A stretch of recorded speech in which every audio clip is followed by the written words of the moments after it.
Qu'est-ce que ça fait? C'est que.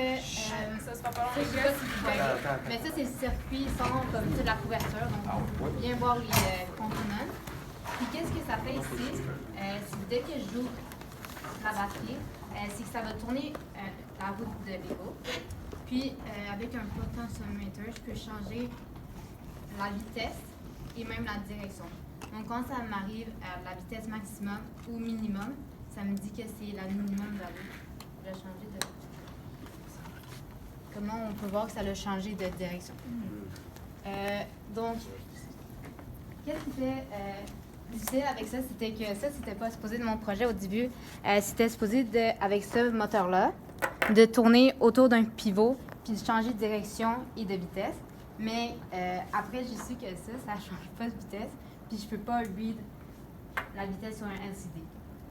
Donc, les problèmes que j'ai rencontrés, c'est que j'étais comme, je vais prendre le moteur qu'on a tout dans notre Arduino, mais je peux pas mettre ce moteur avec un LCD en même temps, sinon le Arduino aurait juste comme brisé.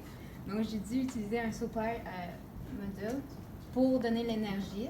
Puis au début, je voulais comme utiliser mon ordi, vu qu'avec une batterie, l'énergie se consomme vraiment rapidement. Mais ça n'a pas marché, donc j'ai juste dit, je vais prendre une batterie, puis ça marche vraiment bien. Puis au début, c'est dans mon code.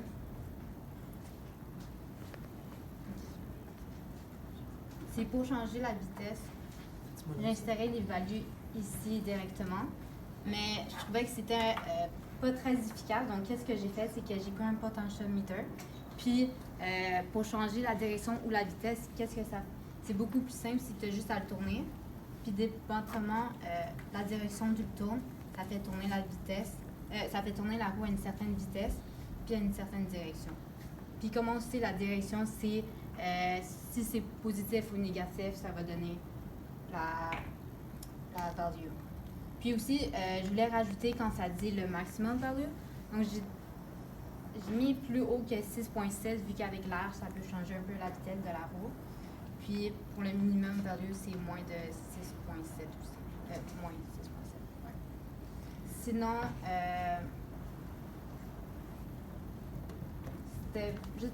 Qu'est-ce qui était vraiment compliqué, c'était juste savoir comment comme connecter le SSD plus le moteur pour changer la direction et la vitesse. Puis sinon, après ça, le cas, c'était comme correct. Puis, juste de comme... brancher tout ça sur le même breadboard pour que ça fonctionne.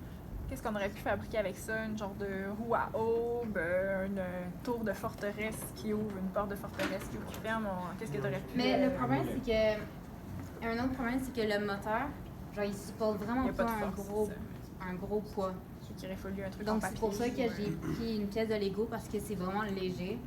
Puis ça permet de tourner. Parce que au début, je voulais comme pour mon moteur que ça soit comme une roue genre de patin, mais c'est vraiment trop lourd. C'est pour ça que je pouvais pas vraiment rajouter plus de poids. OK, merci beaucoup. Bye bye.